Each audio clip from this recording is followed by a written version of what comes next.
You mean which of us is the Green Ninja? Jay corrected him. Yeah, well, whoever is skilled enough to catch this mysterious samurai is probably the best of the bunch. Kai pointed out. Jay finally got it. So whoever learns the identity of the samurai is the one who will become the distant Green Ninja. I loved it. Then it's a bet, Cole said. May the Green Ninja win, said Kai. The ninja raised their weapons in the air. Ninjago! There's, they did not have to wait long to begin the competition. Now that they were free, bands of serpentine were roaming Ninjago, causing trouble everywhere. The samurai was sure to turn up soon. Sane answered a call for help in the Glacier Barrens in the frozen north. A gang of Habanobari were terrorizing the igloo dwelling inhabitants of a small village. Sane used his ice mobile to speed up and down the icy hills. A sub-zero wind swept past him, but when he reached the village, he found the Habanobari tied up right next to the samurai who rocketed away before Sane could get a glimpse of his face. Metal menace, Sane yelled, hurling a snowball into the sky.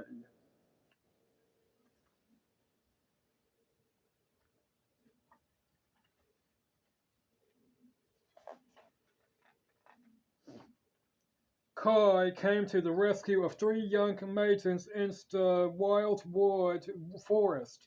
He raised his sword of fire and charged at three orange and black cacti.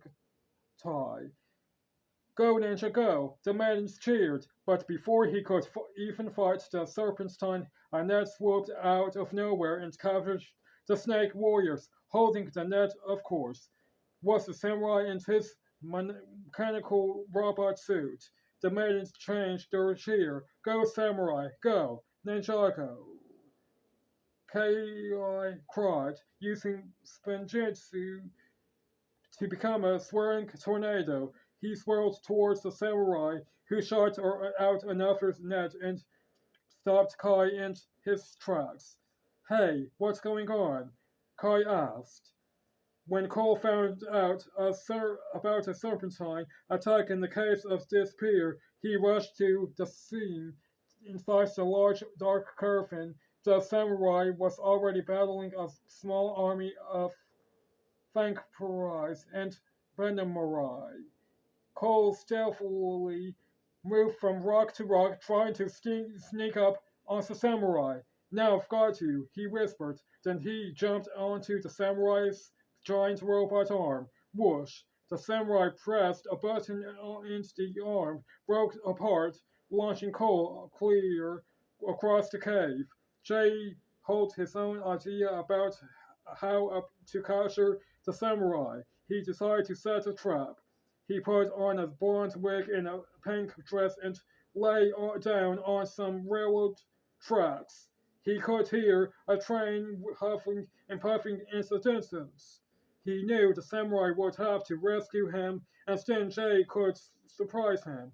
Help, samurai! Jay called out in a high-pitched voice. The samurai flew down from the sky and studied Jay for a minute. Then he used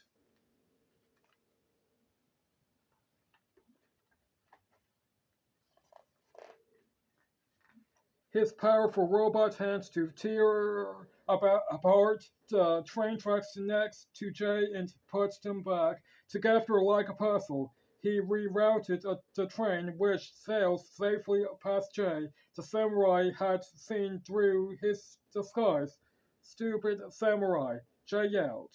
While the ninja were trying to capture the samurai, they had to take turns babysitting Lloyd. None of them liked it.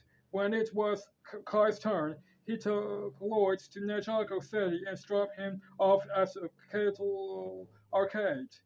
Just play a few games and stay put while I look around. Kai told him. I have a feeling the samurai may show up. Let me help. Lloyd begged. No, Kai said firmly. Come on, Lloyd whined.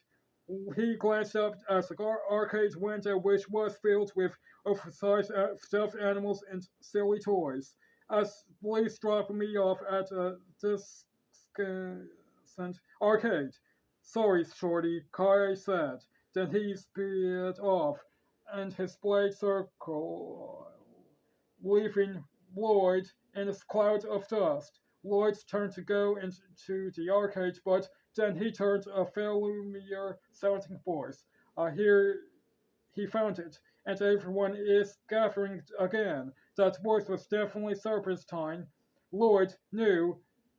He walked to the edge of the building and peered down the long, dark alleyway.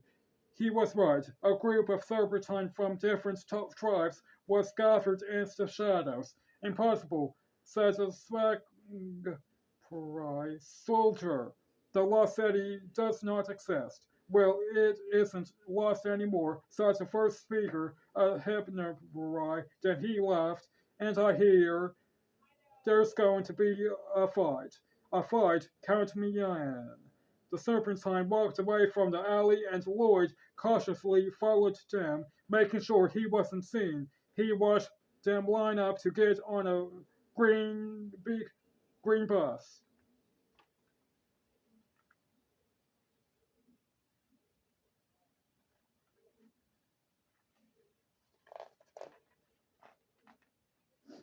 All aboard, cried the Hypnobride. Next stop, Heroboros. Could the bus really be going to the lost city of legend?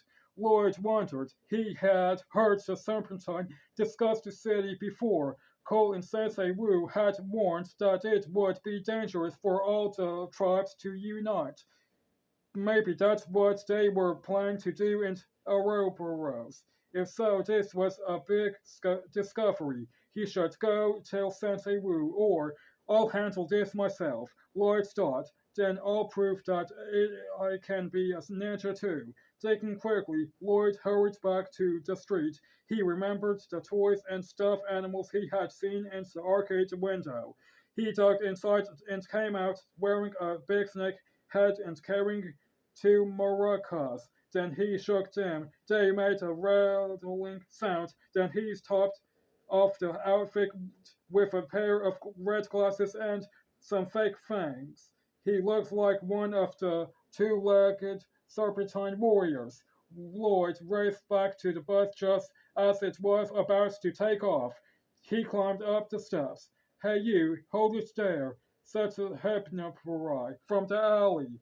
Lloyd gulped. He had the serpentine seen through the disguise.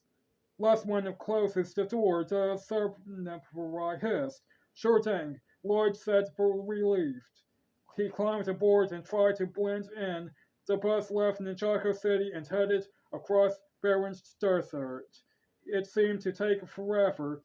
Finally, it's just as the moon was rising, Lloyd looked out at the window and spotted a tall stone statue of Serpentine. He gasped as he saw a city spread out before him, made up of hundreds of buildings. Statues of Serpentine lined every road. The lost city of Aberos is real, Lloyd whispered.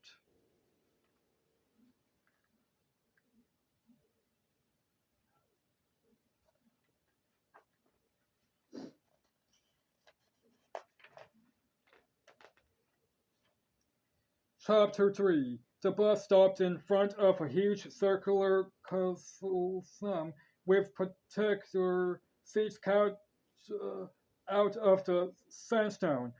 Lloyd followed the after serpentine as they filled into the arena, which was already filled with hundreds of snakes warriors. All of them were cheering and shouting. They were definitely ready for a fight. Across the castle from Floyd, an honorous statue of a serpent towered above the stand. The statue was flanked by two tall pillars, and one was dripping with evil looking green venom. Is that the great Deferrer? Lloyd wondered. He shuddered. It was scary to imagine what would happen if that thing came to life. Underneath the statue, Piper survived. The screen in front of them. Next to him was Scales, the Samurai general. Just do as I've said, and I promise you will be second in command forever, Piper promised Scales. Scales bowed respectfully. Then the two serpentines stuffed cotton balls in their ears. Piper swifted forward and addressed the unruly crowd. I bring you together to the lost city of Everose, before the statue of our very own great Devourer. To speak of unity, Piper shouted, but the snake warriors weren't interested in speeches. Where are the fights? Yelled one. When's the big show? Hissed another.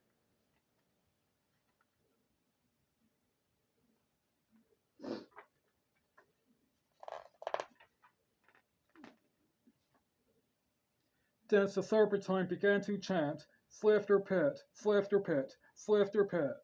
With an angry roar, Piper leaped into the circle-shaped Slifter Pit in the center of the castle.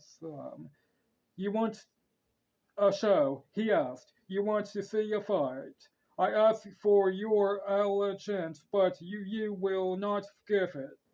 So I will take it.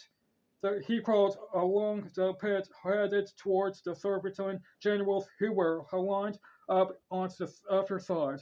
Each general held a golden staff with a serpent's head, the key to each tribe's power. What are you saying? Asked the two-headed thankful general. I challenge the four tribe generals for their staffs and their allegiance. Piper cried. At once, the serpentine and the stand erupted. This was what they'd been waiting for. The four generals began to slither towards Piper. I fought hard for this staff and will not give it up easily, hissed the Green Banner general. The Constrictor general's orange scales gleamed in the moonlight. There's no way he can defeat the four of us at once, he said confidently. Then he tried to strike Piper with his staff, but Piper spun around and lashed at him and with his long purple tail. The Bannerite general attacked next, swinging his staff. Bam! Piper clocked him with a hard punch. Then the Vampire general lashed out, but Piper whipped him with his tail. Angry, the four generals all lunged at Piper at once. He fell into the ground from the stand. It looked like Piper was at the mercy of the generals. But Scales was only pretending to fight. He slipped him to sacred flute, and Piper began to play. He and Scales couldn't hear.